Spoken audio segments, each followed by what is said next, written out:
Peter Credlin, live on Sky News Australia. Good evening and welcome to the show. I'm Caroline Marcus, filling in for Peter Credlin. Here's what's coming up on the program. Security agencies on high alert to curb violent attacks on home soil as the war in the Middle East intensifies. Shadow Home Affairs Minister James Paterson will join me to break that down. Also tonight, Donald Trump booted off another state's 2024 primary ballot. Those developments shortly. Plus, the Bureau of Meteorology under fire over inaccuracies in its forecasts. But first, this editorial may be distressing for some viewers, even those of you who might think of yourself as desensitized in these troubling times. Though distressing is kind of the point. New details about the horrific sexual violence perpetrated by Hamas on Jewish girls and women have been uncovered in a 2-month investigation by the New York Times published today. Now, this work represents a particularly significant piece of journalism because it comes from a publication with a long history of anti-Israel bias.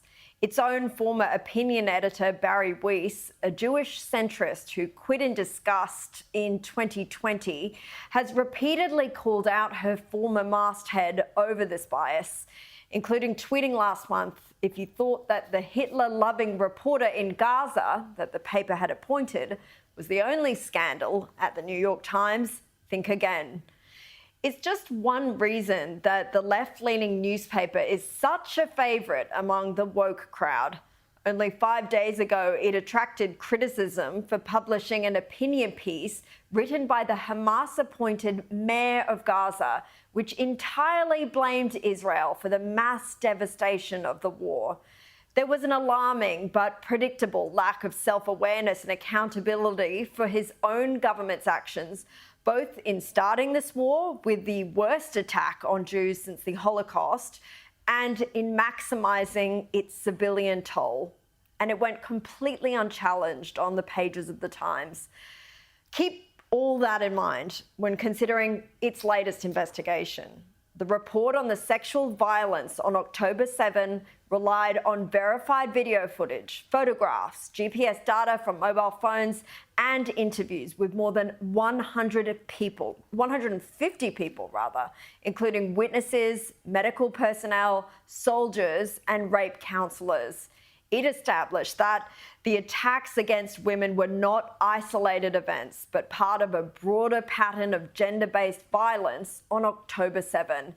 It identified at least 7 locations where Israeli women and girls appeared to have been sexually assaulted or mutilated.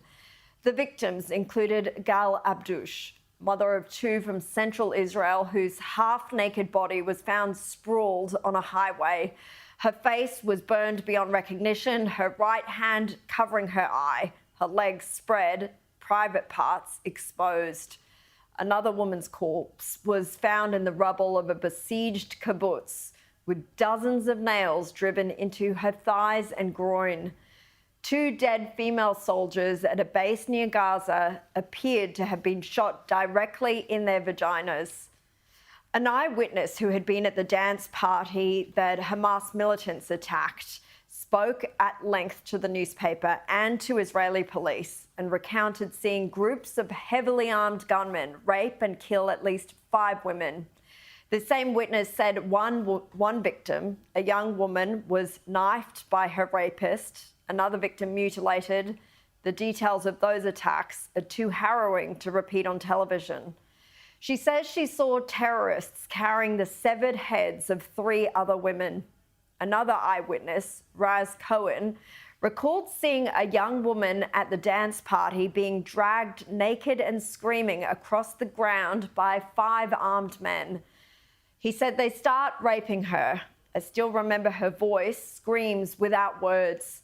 Then one of them raises a knife and they just slaughter her. I told you it was horrific. And these are the stories that we can tell you about. Others are simply far too graphic for broadcast. The question is, will this investigation by a newspaper accused of being anti-Israel, doesn't have any sort of pro-Zionist agenda, Will it be enough to silence the many deniers and contextualizers of October 7? These deniers, among them shamefully so many women who profess to be feminists, have for so long denied or attempted to justify the evidence we've already seen of women hostages, like 19-year-old Naama Levy, who is still in captivity, being paraded through Gaza with blood covering her pants. My suspicion is we'll see these deniers follow their usual pattern of asking for evidence, then denying that evidence is real, and when it's proven beyond doubt, calling it a hoax or finding some other way to suggest it was somehow deserved. Deniers like former league player turned Hamas apologist Sonny Bill Williams, who continues to mislead his many followers online about several proven atrocities from October 7 in this tinfoil hat video that he shared overnight. Babies intentionally burnt in their cribs alive, proven to be untrue. Hostages treated worse than animals and raped, proven to be untrue. Children bound together and burned alive, proven to be untrue. So the hostages were treated well then, Sonny Bill? Mia Shem may beg to differ. She spent 54 days in captivity and has given an interview to Israeli TV channel, due to air tomorrow. In a preview clip, she alludes to the sexual abuse that she was subjected to by Hamas before being brutally kidnapped. בחלק העליון של הגוף. ואז משום מקום מישהו משם משך אותי בשיער, הכניס אותי לרכב ונסע לעזה. זה כמו חיה שם בספארי. The United Nations Secretary General and the agency UN Women couldn't bring themselves to condemn Hamas for the sexual violence of Israeli women and girls for almost 2 whole months.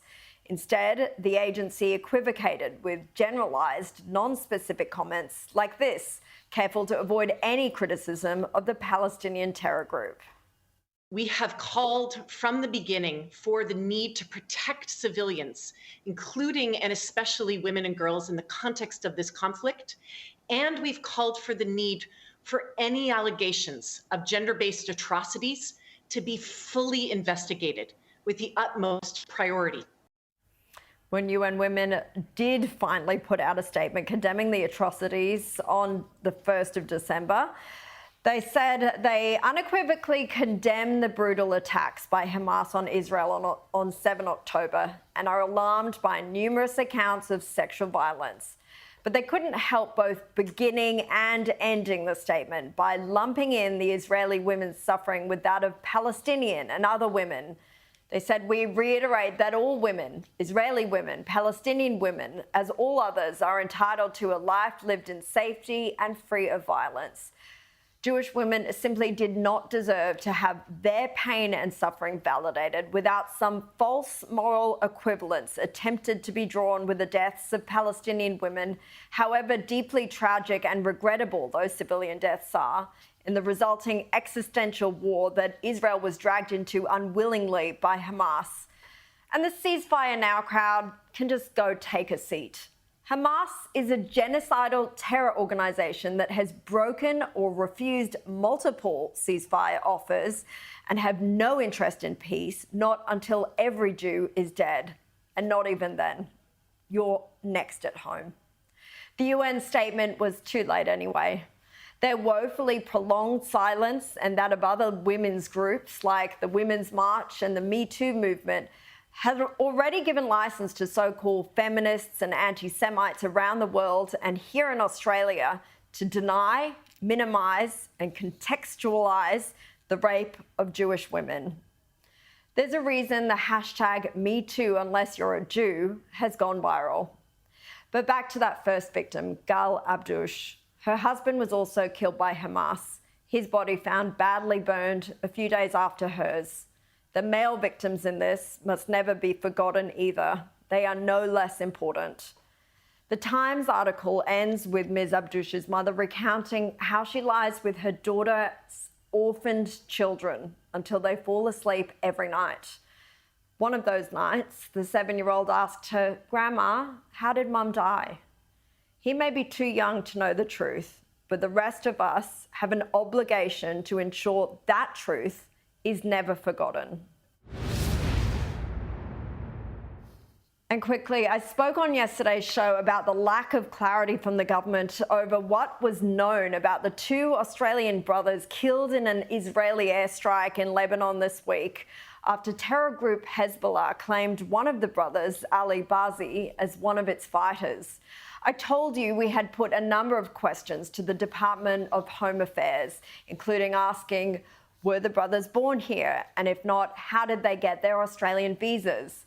How was the younger brother, Ibrahim Bazi's bride, able to get a visa to come to Australia when there were family links to Hezbollah?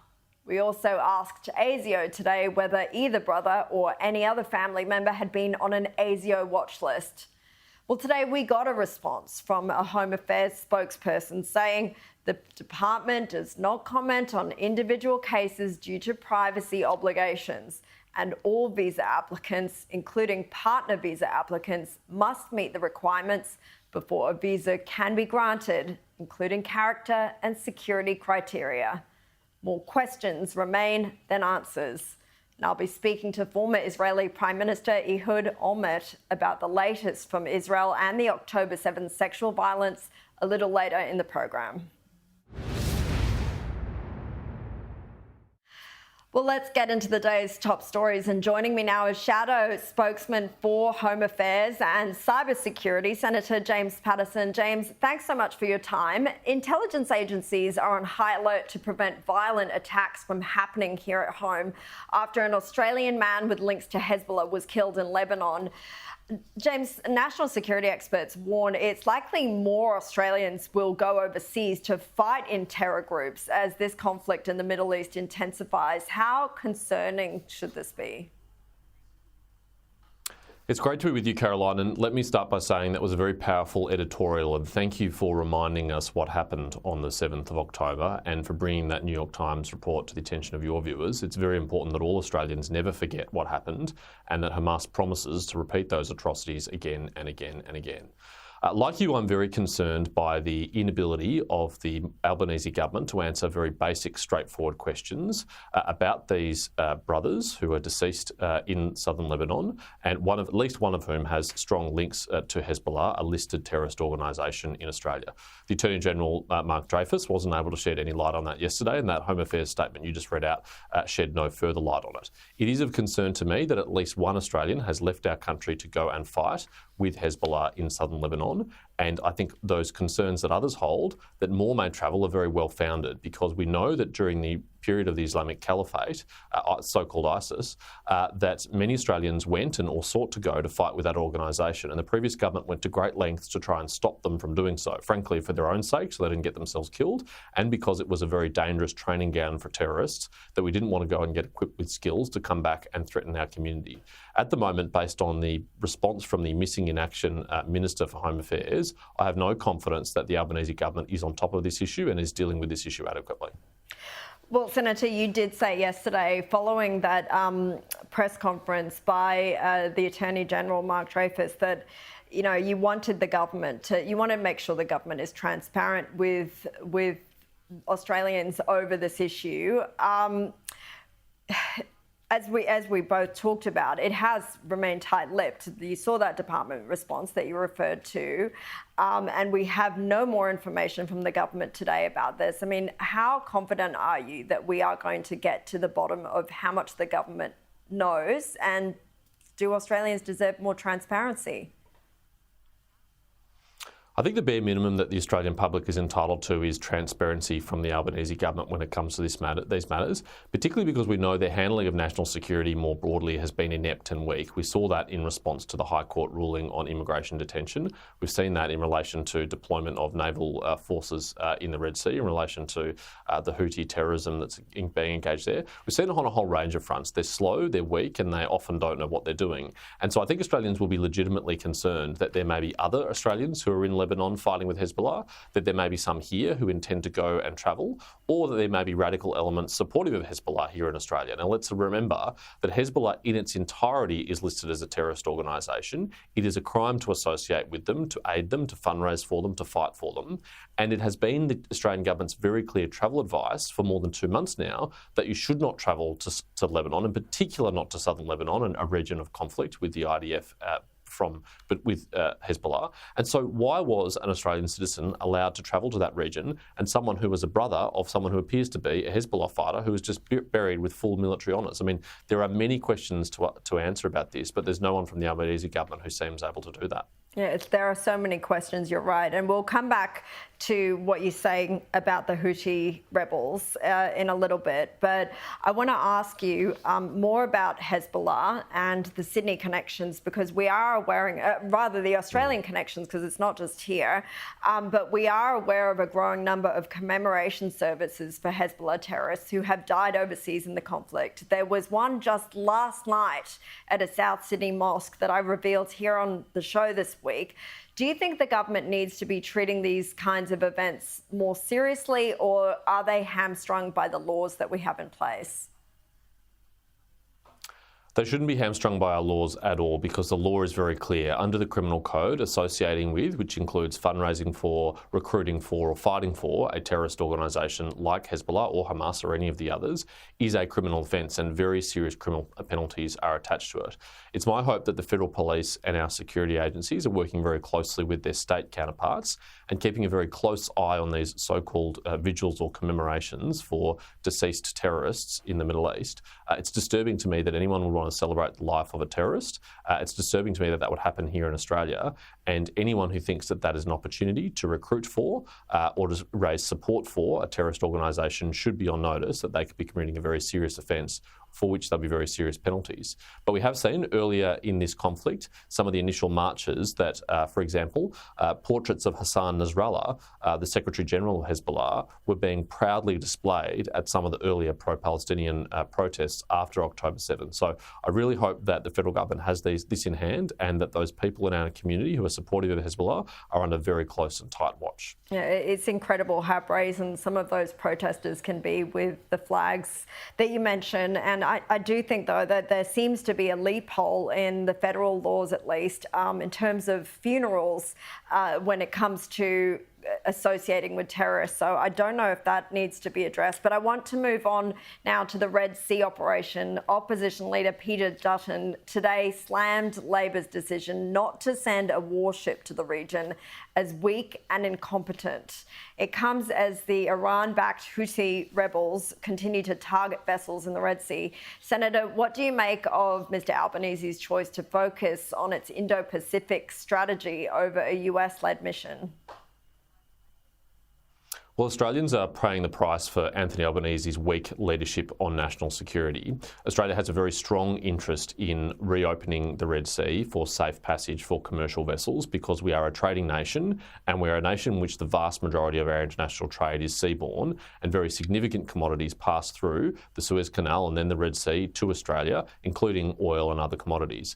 And so Australians are going to be paying higher prices at the Bowser because the Prime Minister didn't have the courage or the ability to contribute to a multinational force with our closest allies, including the United States and the United Kingdom, to gain control again of the Red Sea and to remove the terrorist threat from the Houthis that are being posed to commercial shipping vessels. And those price increases will flow on to supermarkets and other places as well. And ultimately, Australians who are already struggling enough with the cost of living are going to be paying more because this government has been too weak and unable to contribute to this very important multinational mission. Moving on to other big news this week, it seems like no company is safe from cyber attacks at the moment. We learned Yakult Australia is the latest target. Ransomware group Dragon Force claims it has stolen 95 gigabytes worth of data, including sensitive employee information. James, how concerned should we be about these attacks?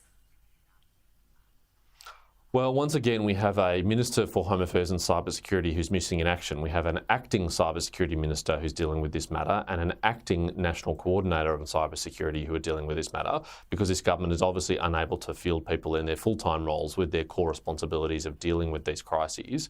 And whether it's St Vincent's or Yakult, I'm very concerned about these repeated attacks and the inability of the Albanese government to get to the bottom of them. In the case of St Vincent's, it's more than 10 days now, and we still don't know whether or not any patient data has been stolen, who has stolen it, what they intend to do with it, or what data has been lost. And that is just utterly incompetent from this government, and unfortunately reflects the lack of seriousness that they bring to the issues of national security. And I think Australians are entitled to be concerned about what is happening in this space, because cyber criminals are out there roaming and not being met with the full force of the federal government to protect us. It seems like only a matter of time before every individual is affected. I got an email myself today from my local library saying the local council's library had been attacked in a cyber attack. It's just extraordinary. But finally, I do want to ask you about Australia's privacy watchdog launching an inquiry into TikTok to investigate whether the Chinese-owned app is harvesting users' data without their consent.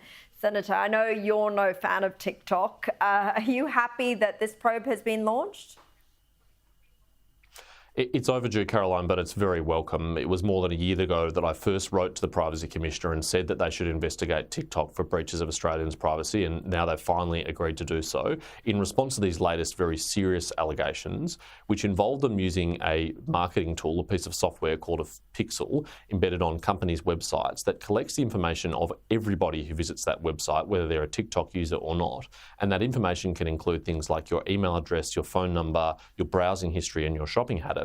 And critically, the allegations are that TikTok is collecting this information without the consent of those users. Now, if that is the case, if that's proven to be the case, then they will have violated Australia's privacy laws and should be up for some very serious fines and penalties. But it shouldn't stop there, because we know that TikTok is a recalcitrant company. They are a repeat offender when it comes to things like this. And frankly, we need legislation to deal with it. And the Albanese government and the Minister for Home Affairs and Cybersecurity, Claire O'Neill, has been sitting on not one, but 2 reports in the last 6 months which recommend action to tackle TikTok, and she's done nothing to deal with it. And I think that is well overdue for action. It's far from an innocent dance choreography platform, is it? Senator James Paterson, thank you so much for your time this evening. Now, coming up, more denial from the West over the atrocities of October 7. Plus, Donald Trump booted off another 2024 primary ballot. What this means ahead of a busy election year. Welcome back to the program. Now, as I mentioned at the top of the show, the New York Times today published a 2-month-long investigation into the horrific brutality against women during the October 7 attacks in Israel. The question remains, why are Western feminists still silent? To discuss this and more of today's top stories, I am joined by Sky News host James McPherson and Sky News contributor Evelyn Bray. Thank you both so much for being here tonight. Now, before we begin on this topic, I must warn our audience again that this story contains content that is distressing. Evelyn, I think you will have a unique perspective as a former police detective.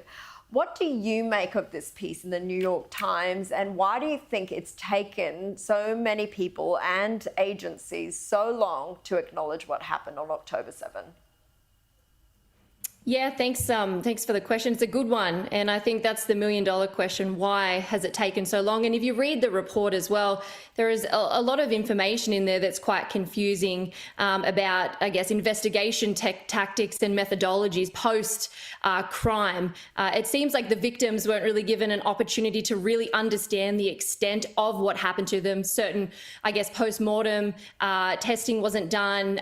SAKE kits, which is sexual kits to sort of get DNA or anything. All of those things weren't afforded to them. Obviously, things happen in war, but it is very sad to see that I guess we won't really know the extent. It is likely worse than what we probably will ever know, and what will come out because of how it's sort of been handled post-crime. And I think the reason in Australia why this is so shocking to us and the wickedness is so full on for us is because we are relatively sheltered over here. And if you look throughout history, as well as even modern history in certain parts of the world, this is very sadly, one of the biggest consequences of war is that the innocent and the vulnerable are usually the ones who suffer the most. You see this with crime, all types of crime. I've seen it, as you mentioned, throughout my career. Unfortunately, women and children cop the brunt of a lot of that. And to be honest, I would really like to see what happens from this moving forward, whether any more information comes out. But I think we are relatively sheltered over here, which is why it is shocking. History shows it isn't really an abnormality. I've seen these sorts of things unfortunately happen in war, but I hope and pray for the families of the people who have lost their lives that they get some more answers as time goes on. You know, I think, part of the difficulty is that so many of the victims are now dead. Evelyn touched on the fact that postmortems couldn't be done sometimes because of Jewish burial rituals. You have to bury the person quite quickly. And for so many other reasons, so many hostages are still in captivity, and so many women may take time, as many victims of sexual trauma do, to detail what happened to them. But what do you think it says about us as a world that it's so many people still deny this or minimise it?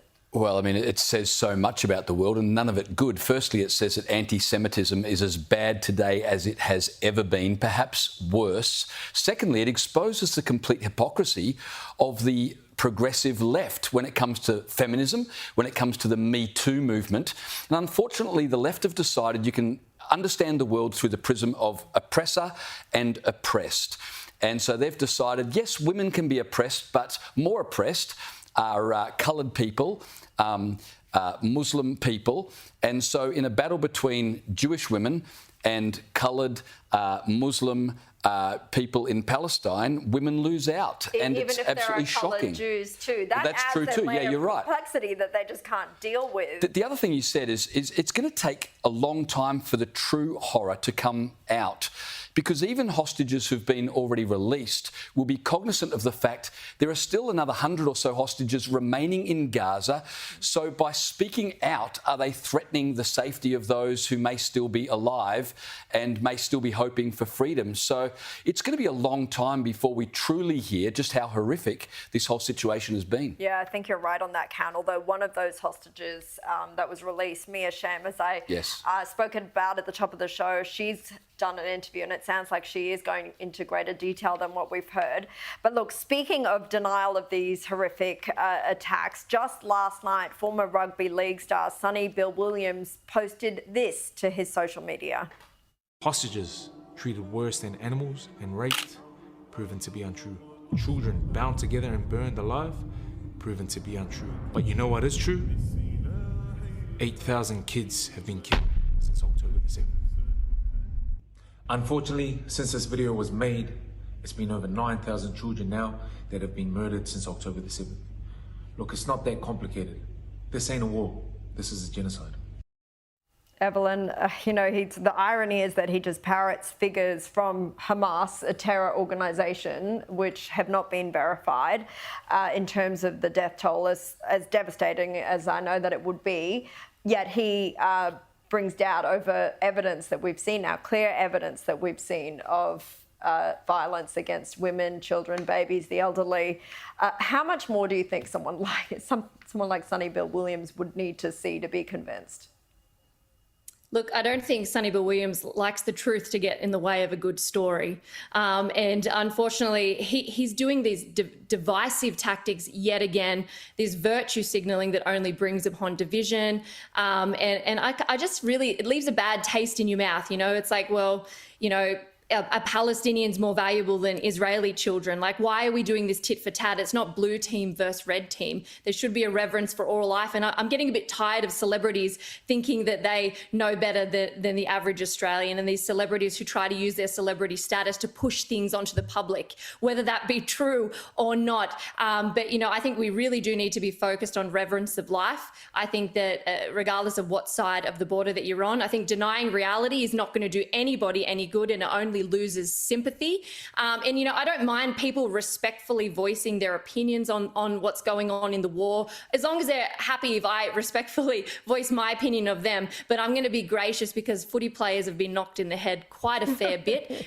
So maybe we should, you know, be kind when they do things that are a little bit cringeworthy. He also had a boxing career, so he had even more knocks to the head. But I think you're being far too generous there. But let's move on to some other big international news. And the US state of Maine has booted Trump off the 2024 primary ballot, following in the footsteps of Colorado. Now, this is related to a clause in the Constitution which refers to officials engaging in insurrections. James, we had a feeling there would be more states to follow Colorado and remove Trump from the ballot, but it is still shocking to when it happens, isn't it? It's incredible. How do you remove him from the ballot for insurrection when he's never been charged with insurrection, much less convicted of insurrection? And what kind of an insurrection was it? I mean, there was no plan, there were no weapons, and the supposed leader of the insurrection was telling people to make their voices heard peacefully. So this is clearly political. And if the Democrats think that they are going to unite the country doing this, much less establish credibility, all this speaks to is the fact that they know they have a president who does not have majority support and who does not have a chance in hell of being re-elected. And they're scared stiff of Trump being re-elected, not just because he'll undo their agenda, but they're afraid that Trump will do to them what they are doing to him. And they're running scared and determined not to beat him at the ballot. They're going to make sure he doesn't even make the ballot if they have their way. Evelyn, I've got to say, these sorts of stunts only seem to help Trump in the long run. How do you see all this playing out for him? Yeah, look, nothing screams protecting democracy by ensuring that the people don't have a choice. And like James said, the only reason they would do this is if they thought that they were going to lose and he was going to win. If they weren't threatened by the people voting for him, they would not remove it. But look, every tyranny operates under the guise of telling people that they're being protected from their own choices. And that's exactly what we're seeing here. Like you mentioned, I think it's only going to strengthen the Trump campaign leading up to the election. And as Trump only just said in this last week, the swamp stinks. And he's proved that now. He's going to prove it again. And I think, like you said, there are going to be lots of states that follow, but it's going to be the nail in the coffin. And I think that it's going to make the Republican Party stronger. And I think people are just going to have enough of people trying to control their vote. And they're probably likely going to vote for him just to show them that they can't be controlled. Well, Trump's lawyers are certainly laughing all the way to the bank here. Evelyn, Ray and James Wicks first. And thank you so much for your time tonight. Now, coming up next, former Israeli Prime Minister Ehud Olmert joins me live. Stay tuned for that. Welcome back to the program. We are going to cross live now to Israel, where I'm joined by Ehud Olmert, the former Prime Minister of Israel. Mr. Olmert, thank you so much for your time. I want to get your view on some of the disturbing revelations that we've learned through an investigation that's been published today by the New York Times. I dare say it wouldn't be news to you that sexual violence was part of a broader pattern in gender-based violence that was perpetrated on Israeli women and girls during the October 7 attacks. But do you think that anything will change the minds of so many people that seem determined to deny the atrocities of October 7? Well, first of all, I'm not surprised, obviously. I'm fully aware of all these details which were published by the New York Times. We knew it from day one. The reason why it took so much time to publish it is because there were so many doubts voiced in different parts of the world, part of the very effective indoctrination of anti-Semitic circles in different countries that casted doubt as to the accuracy and to the authenticity of what we said about the sexual assaults against Israelis, ladies mostly, of course. But not only, during the 7th of October. So I think it needed kind of an objective investigation by one of the most prestigious papers in the world to verify what we were saying. Now, where does it come from? Where does it come from? It certainly comes from indoctrination, hatred of the worst possible kind, and also the fact that they probably in the way of life of certain circles amongst these organizations, I'd be very careful not to generalize it into all the Muslims, all the Palestinians, and all the Arabs. That will not be true. But in certain circles, these kind of attacks against women and females is something that characterizes their attitude and their ways of life. And I think that this is, in their way, a certain perhaps ultimate expression of the dominance and the humiliation that they wanted to impose on the Israeli victims. It's highly disturbing news to hear. Of course, many of us had heard these reports before, but you're right, having a masthead like the New York Times, which isn't exactly known for being friendly towards Israel, maybe will give some people who are determined not to believe it some new, maybe add extra weight, I'm not sure. I want to ask you, we're hearing reports that the head of Mossad is briefing Israel's war cabinet on a new development in hostage negotiations. Apparently this is different from previous proposals. It's a Qatari proposal. And the current Prime Minister, Benjamin Netanyahu, won't elaborate on it, but he says he is still working towards the goal of bringing home all the hostages. Do you know anything about this Qatari proposal? And do you think that Mr. Netanyahu's goal is still realistic? Well, I'm sure that it would be of great significance if I could tell you what exactly is the goal of Netanyahu. I'm not sure I know, and I'm not certain that he knows what he really wants. Obviously, of course, everyone wants all the hostages to be released as soon as possible. I think that we have reached, and I don't know, I have to be very transparent with you, I don't know what Mr. Banea, the head of Mossad, reported to the cabinet, and quite frankly, even had I known, I'd be very careful not to share it, because it's so delicate and so sensitive and so fragile that for the sake of saving the hostages, we need to be very careful, very, very, very careful, and to refrain from referring to any specific details. But quite frankly, I don't know. I know what I think needs to be done at this point, and I have spelled it out in an article this morning in a prestigious Israeli paper, Haaretz, which is the equivalent of New York Times in Israel, in which I say that I think we have reached a point where we have to stop the fighting and to have a deal that will bring over all of the hostages back to Israel. In as long as we actually can bring all the hostages live and dead, and bodies of, because we know there are bodies. Now, the point is this. I think that we have to stop at this point, bring them back, because I'm afraid that in as long as we will wait, we may get back at the end only bodies and not living hostages.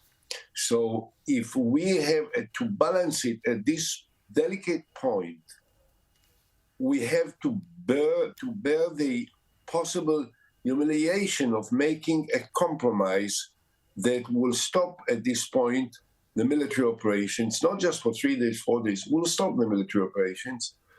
However, number one, all of the hostages will be back, and the bodies of all the Israelis held will be back into the Israeli hands, and also the military force of Israel will remain in place, will not withdraw, will remain in place, and Israel will declare that we are prepared to start negotiations for the future of Gaza with the Palestinians that will be mediated, brokered by Egypt. We trust Egypt Egypt is very close to the different Palestinian factions, but also has proved to be a very trustworthy partner of the State of Israel. And I think that they are anxious to bring it to some point where the military confrontations from both sides will end. So at this point, return of all the hostages, the armies remain in place wherever they are at the day of at the moment of the declaration of ceasefire, and we are stopping the military operations. We are embarking on negotiations for the future of Gaza. If that will happen, it will be short of what Israel has declared at the beginning will be the goal of the military operation, although I think that the Hamas has suffered an unbelievable blow to the infrastructure, to their fighting force. I mean, they lost thousands of the soldiers and the fighters. They lost their command positions, their infrastructure, the launching pads in various parts of Gaza. It's a very severe blow, perhaps not as much as we wanted, but if I have now at this very tragic point to assess the chances that the hostages will not be back against the early end to the military operation, I have to prefer the lives of our hostages. Yeah, I mean, that sounds like something, maybe the Egypt peace proposal is the one that you think might be the most successful. I just want to ask you quickly, before we run out of time, our own foreign minister in Australia, Penny Wong, is set to visit Israel next year. Now, there's been reportedly a bit of a strained relationship with Israel after Mr. Netanyahu didn't return our Prime Minister's calls for 2 weeks after October 7, and then the vote from Australia in the United Nations for a ceasefire that was praised by Hamas. You've no doubt seen reports of some of the anti-Semitic incidents that have been happening here and the travel warning from Israel not to come to Australia or to take great caution. How do you think that visit's going to go? Can the relationship with Australia be, I guess, repaired?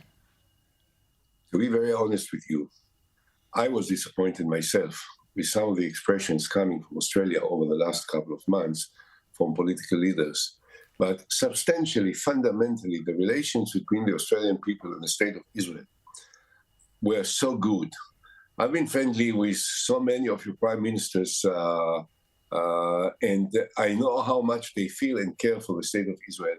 So I hope that the Australian Prime Minister will make a somewhat reassessment of the attitude that was spelled out from Australia towards the State of Israel. And in any event, if he comes to Israel, he needs to be received in the most appropriate, polite, and friendly manner, because I'm certain that even though, as I said, we heard some very unfriendly expressions and there were some riots in Australia in the streets of Sydney, which are absolutely obnoxious. I mean, talking about Jews to be sent into the gas chambers, terrible, terrible. For me, particularly as a friend of Australia and someone that visited so many times Sydney and Melbourne and Canberra and Perth and all of your cities, and I love this country, it was very hard to absorb. So I hope that while the Prime Minister of Australia comes to Israel, there will be a new government in Israel and we will restore the good relations, and that you will rethink again about some of the expressions of restraint and perhaps unfriendly that were made in Australia towards the State of Israel. I'm not certain that you might have to wait a while, Mr. Olmert, because Mr. Albanese, our Prime Minister, hasn't expressed any intention to go to the Middle East anytime soon. He is sending, though, his Foreign Minister who made those expressions of restraint you referred to. I'm afraid I'm going to have to cut you off there. Ehud Olmert, thank you so much for your time. Still to come, the Bureau of Meteorology becoming more unpopular after a series of inaccurate forecasts, plus the new data that reveals just how much pressure emergency departments are under. Welcome back. Queenslanders have been battered by wild weather in the last few weeks, and more is on the way. But tonight, the Bureau of Meteorology is being slammed over its forecasting. Farmers were particularly disappointed after the state's far north was lashed by more than a metre of rain following Cyclone Jasper. Joining me to discuss this and much more is One Nation Chief of Staff James Ashby and Adoni Media's Lisa Goddard. Welcome to you both. James, the bomb forecasted a dry El Nino summer. It is also being criticised for the lack of warnings ahead of the Christmas Day storms. What do you make of all this? Well, what a shame tarot card readers are now more trusted in Queensland and across the country than the Weather Bureau. It's far easier for them to predict the future than the bomb. And as a result of these predictions that the Weather Bureau have put out over recent months, we've had farmers sell off copious amounts of stock to make sure that they're not caught hand feeding during the drought. How wrong could the Weather Bureau have been? And this certainly puts a lot of distrust in the Australian public, particularly when the Weather Bureau of Australia are saying to us, long term, we are going to experience climate change. If they can't get tomorrow's weather right, how are they supposed to get the future weather of the next 50 to 100 years right? Yeah, that doesn't inspire much confidence in that, does it? Lisa, farmers are fed up, as we're saying. They say they can rely on accurate information. They're just not getting it here. The bomb is taxpayer funded. Does it need to be better? Well, to the tune of more than $300 million by the research I just did this afternoon. So, yeah, I think all Australians, look, it's been a long-running joke for many, many decades that, you know, they say it's going to rain. Well, it's not going to rain. But when you are living off the land, you do rely on that forecast. And if you bring it back now to what happened, as James said, on Christmas Day and on Boxing Day, we've got homes that were torn apart in these storms. You've got the mayor of the Gold Coast who was saying he received an email from the bomb saying that to expect bad weather and severe storms 15 minutes after they were already copying the first storm. So it's just not good enough. And I think, you know, James, you mentioned tarot cards. I'm going to say a crystal ball. And in my crystal ball, I say Mayor Tate calling for a full review may just happen. Because when you look back over history, every bad flood, every complaint about there not being enough warning, what do we end up with? A review and a whole stack of paperwork and apparently not much changing. And that might be a much more reliable forecast. Let's move on to new data that's revealed the pressure Queensland's emergency departments are under.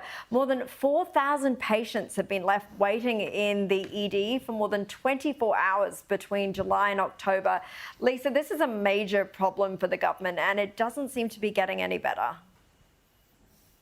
No, it absolutely doesn't. And we've been talking about this now for months and months and months. You know, David Crisafulli, the opposition leader here, has made it a key pillar of his campaign when we have the state election coming up in October next year. And look, it was interesting to me when you saw Stephen Miles lay out what his plan was once he took over as Premier. The health crisis was front and centre for him as well. So he is clearly listening to the stories that are coming out, raised largely, I think, by the opposition.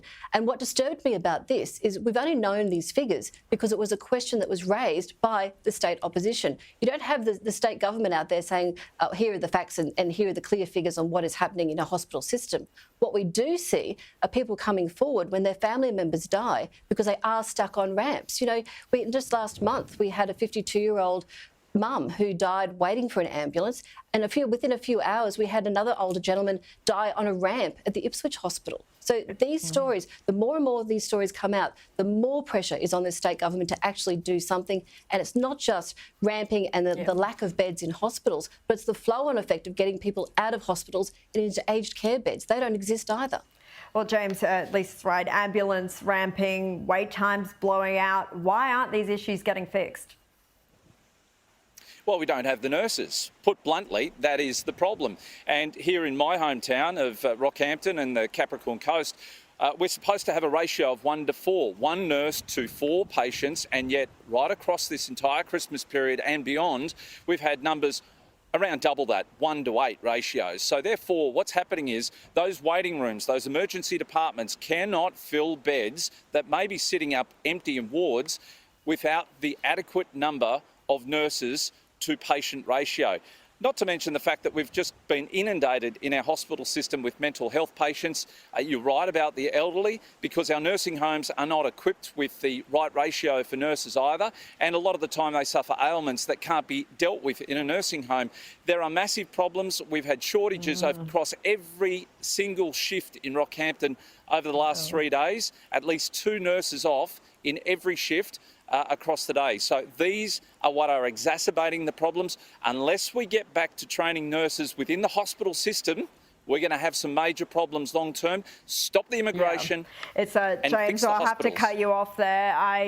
But I am very jealous of that backdrop. I want you to go and enjoy that beautiful beach over the summer period. Thank you both for your time, and thank you for your company at home. The Rita Panahi Show with James McPherson is up next, and you'll see me here again on Monday.